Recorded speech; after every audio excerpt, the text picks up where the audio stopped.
Yeah, Fredrin XP, so maybe that's why they went for it. Yeah. But in terms of laning matchup against an Apakito, who gets to win? The Fredrin or the Paquito? Well, in terms of the wave clear, yeah, the Paquitos are like a little bit faster. Yeah. And usually these kinds of matchups, the times that we've seen it, it's usually the Paquito pushing the Fredrin back and then actually winning duel-wise. Yeah. But a good amount of the times that we've actually seen this matchup is that they're just clearing waves and then going, and then just leaving. It's literally like, all right, your wave's cleared, my wave's cleared. All right, let's go catch up with the team. Yeah, I'll see you later with the others. We'll duke it out later. As with all other XP laners, but it's game number 2 for Blacklist International and Onic Philippines. We have been seeing how much good this introduction is as we go into the land of Dawn. But will Onic Philippines be able to tie things out come game number 2? How much good? How much great? Yeah, they ought to. They ought to. They got to keep it going here because one big thing about this is, once again, eyes on Sensui. Is he going to be able to actually utilize this Nolan like a lot of people are assuming he will be able to do, or has a team figured out how to shut him down with that kind of hyper scaling that he can have? Yeah. This Nolan, I'm wondering what his first name is. All right. They never showed his name. No, it's Christopher. Is it? No, it's not. We know it's not. But I like the lore, okay? And I know they don't have a last name. It's Nolan, Layla, and I'm sorry I forgot the name of Nolan's wife. Because she's no longer with us in the story. Okay, I digress. But Sensui opening up rifts in and out, and we are seeing how powerful this hero is, this Nolan can be if given that early game advantage. But 26 seconds before the first turtle comes in. Nothing fancy yet for both of our teams. Yeah, again, this is the big thing, right?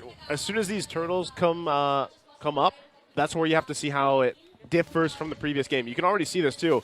The turtle control rate for both of them, but already this is what Blacklist International wants to do. Put pressure on one of the lanes, get any advantage they can before the next turtle fight breaks out. The first turtle fight, rather. Yeah, so both Yue and Edward wants to be able to get their ultimate come the first turtle, and that's going to be the response also of Onic Philippines. So 3 of our members here have level 4s. Meanwhile, Ryzen still on that purple buff. Yeah, with Escalera not taking level 4 yet, it might be tough, but they're going to try to get to it. Sure. Just, not enough time. Again, you saw how that whole rotation kind of unfolded before the first turtle came up there. So, again, Blacklist International doing what they have to do. No bodies fallen, though, just yet. Yeah, and don't forget the ultimate of the Nolan Fracture. Actually, it's sort of like a escape tool and damaging tool at the same time, being able to remove all debuffs on himself. And, of course, the burst damage he can dish out, especially if he has some rifts left onto there from either Gauge or Expansion. I mean, that's how his passive works. Yeah. Oh, no, his passive, like the increased attack that dashes. Yeah, I think his passive allows you to deal out enough damage when you have 2 rifts open in a specific hero. So definitely we want to see more of action coming from this Nolan. So they look like they're about to set up against a Nets. It's 4v2, 4v3 rather. Onic, they know this, right?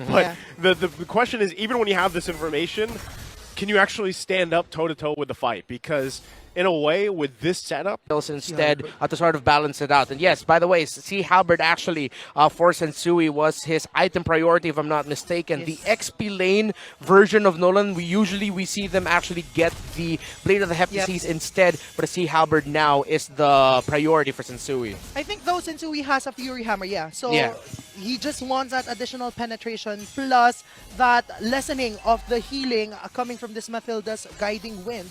But so far, Super Prince is not hesitating in terms of casting his Circling Eagle against Yue. Yeah, as a Matilda, that's what you do. You use that Circling Eagle as sort of like a deterrent. And it's like, try to do Escalera going to go in with a flicker once again. It gets the knockups here. The battle in the mid lane. Cram go to the backside, but the airstrike. They're going to get pressed back here. Onic Philippines does not want to fight into that as they lose Escalera. What? Very crucial Minoan Fury coming from Renegade. The Farsa is a problem right Yes. now. The Minoan Fury from Renegade actually just provided so much space for Blacklist Farsa Oh, to really deal damage. can they get Renegade here? He's one hit away. Ooh. Ryzen able to get the kill finally. Now, Edward there. Keeping Ryzen, Super Prince, Nets as well. Edward, No. gonna flick your Appraisal's Wrath. He's now back. taken. Ryzen will get it. That was a smart use of the guiding wind. It's like Ryzen says, okay, no, I'm going to be coming back and then finishing the job here. Recalled there by Onic. And this is the pace that Onic needs to play if they want to go up against Blacklist International's lineup. If ever Blacklist get them, they have to get them back. As long as the Matilda is alive. Again, that's the strength of the Matilda in this meta. Yeah. Quick item updates, and so we actually already up to the Blade of the Heptaseas. So he went for the Fury Hammer, finished the Sea Halberd, then completed the Blade of the Heptaseas. Yeah, so definitely we want to see more damage coming from him. But so far, Onic Philippines is speeding up their tempo headed by Super Princess Matilda. Even Escalera, he doesn't hesitate in terms of casting his flicker and using that onward as we are seeing now. This is going to be a full-on No! fight here. Cram gets taken care of Ryzen. really quickly. Ryzen in the backside. Turtle's going to go ahead and reset. All ultimates nearly going for it here from Blacklist International for that fight. So Onic Philippines, they lose Cram, but they actually... Okay, Sensui gets the turtle here. Oh, they're chasing. So they're still going to be chasing.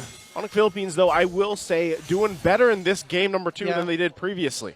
It's a little bit better, but they need to work on their target prioritization in the team fight. Super Prince and Ryzen, actually, it surprises me that they're not syncing up their usage of their ultimates, their diving style Yeah. with the Circling Eagle, with the electrifying Beats of the Joy, because that almost every time we see Farsa and then the Brody just being able to freely hit in the back line. So if Matilda and the Joy adjust their playstyle and really sync their dives, then that's going to throw off Blacklist team fighting to set up room for nets. Super Prince and Ryzen need to accept that, yes, even for the objective fights, they might have to bait out abilities, use their ultimates early because they're setting up for nets to finish up the job anyway. Yes, and definitely they want to be able to funnel Nets rather, as well as Ryzen, just to be able to ensure that they dish out equal amount of damage in terms of physical True. and magic damage. But so far, they haven't been able to touch Yue in his Farsa. He's able to cast all 3 ultimates.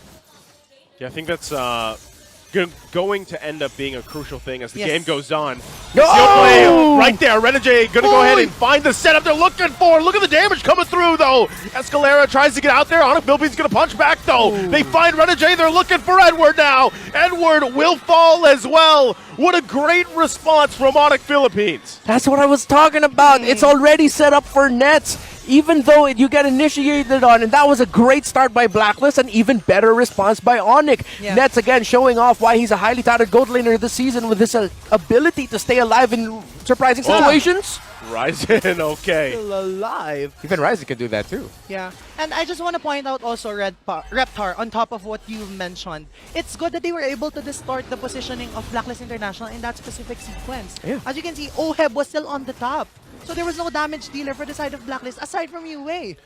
Honestly, that setup that we saw, even with Renegade there, that couldn't have gone better for them in terms of Yeah. like a setup.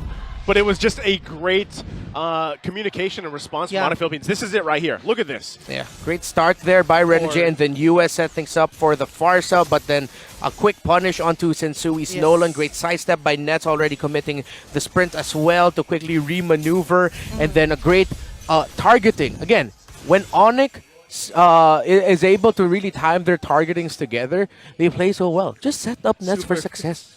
Yeah, and so far we haven't been seeing a lot of action yet coming from Nets because we want to see more physical damage coming from him. So he definitely wants to be able to position himself just so carefully, just so that he's able to free hit against the side of the agents. But so far, Onic Philippines is in control of the Lord and they want to Oh. poke Edward.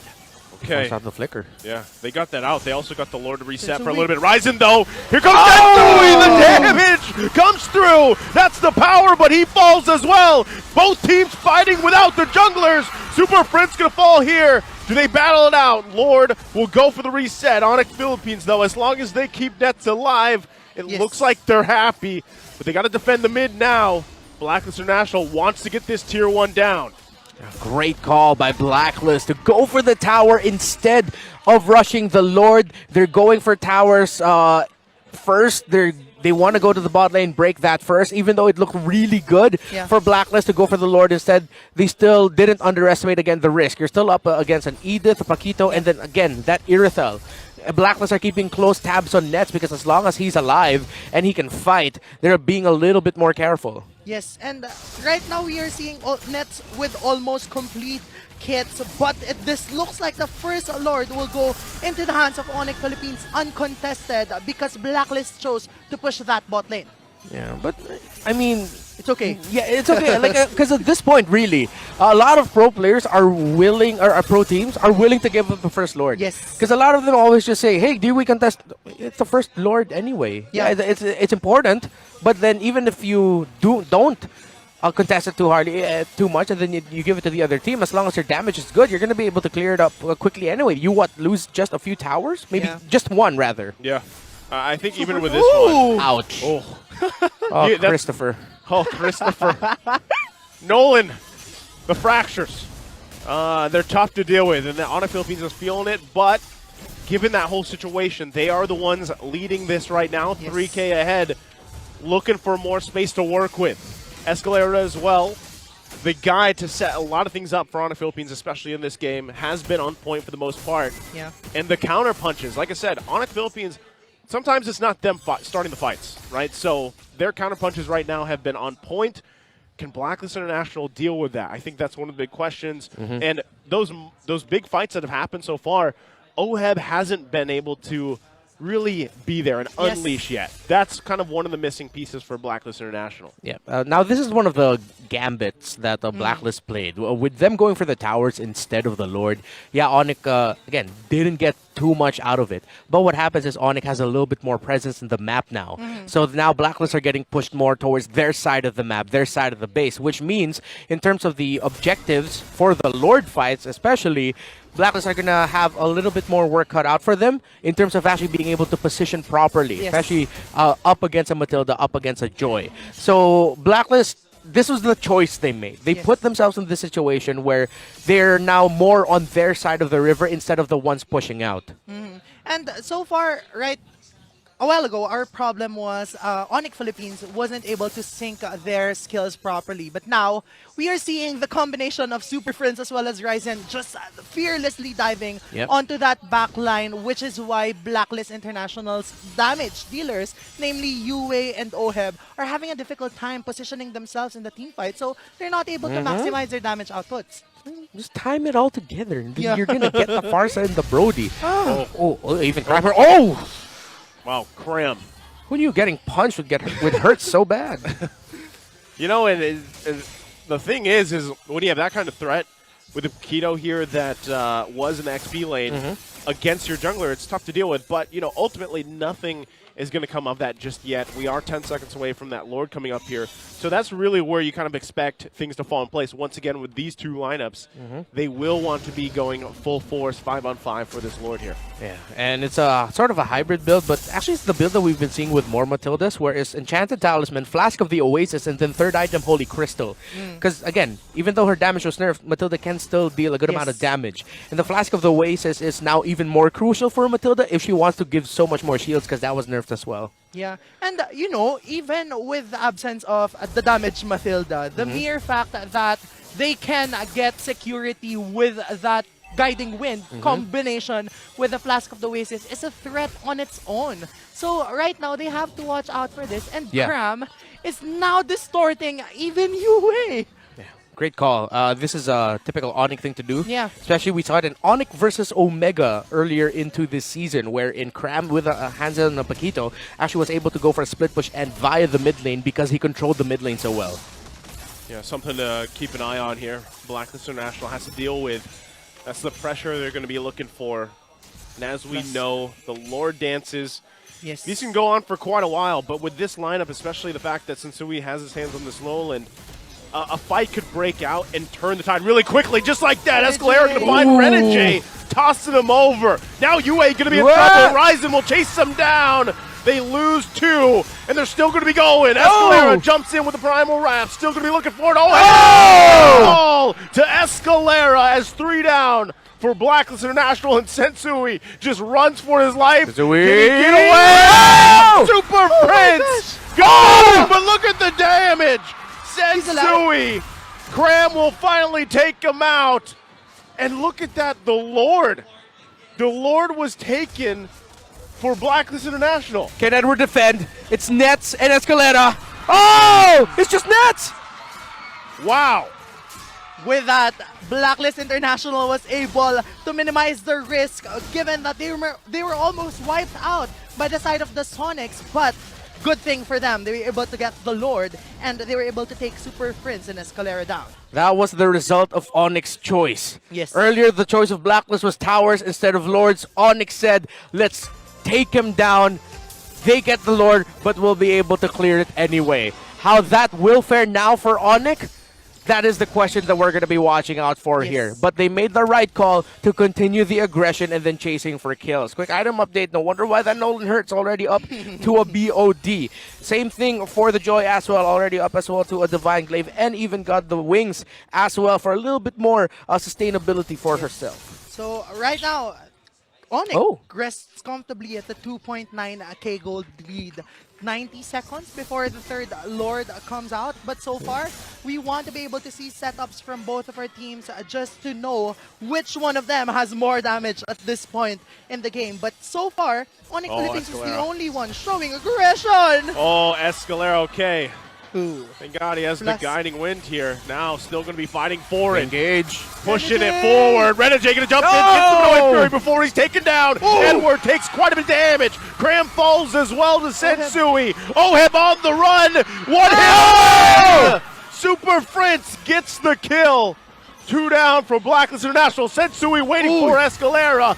Can he get the kill before he gets taken down by Nets? So 3 members versus 2. They're in the base. I don't think they can pressure this one just yet. No minions to help them push in on the top and the bottom either. The minions are just a bit too far, so they're clearing them ahead of time. 30 seconds for Sensui, 5 for Renegade, 15 for Oheb. It's not endable for Onic, but they're going to have to pick instead, and they decide to back off and then go for a turret. So wow, what a fight these two are putting on. Sensui is putting on a show with this Nolan, but you're seeing what Nolan is built for. High risk, high reward. He can burst 1 or 2, but he will most likely fall down, which is why we're seeing XP Nolan, because at least he'll have a escape mechanism if he has the flicker. But with the retribution, it's like it's all in or nothing at all. Yeah, and just so that Nolan can be worth it, he needs to be able to make him fall down at least 1 damage dealer from the side of Onic Philippines. May that be the Joy or the Irithel. Yeah. But so far, the ones that are falling down are either that Edith as well as that Paquito. So it's not that worth it. Escalera? Oh, Escalera again. Gonna find Sensui, but he has to run back. Still gonna be fighting for it. Feathered airstrike right on top of multiple members. Who's gonna be able to outlast this? Quite low. Nets able to get the kill. Wow. Immortality gonna be popped. They find another knockdown. Wow. Renegade goes down. It's a double for Nets. He is massive right now. Sensui! Oh! It's Nets again with the triple. Now chasing down. Crab cleans up the kill. It's only UA. And Onic Philippines comes in, makes the adjustment, and will take game number 2. Goodbye, UA. Winter tranches, but it's not enough. Onic Philippines takes game 2. This winning moment is brought to you by our official sponsor, FWD Life Insurance. With a clean wipeout, Onic Philippines ties the game. That was freaking great, guys. That was freaking great. What a response here by Onic in game number 1. Imagine starting off your playoffs fight like that. Getting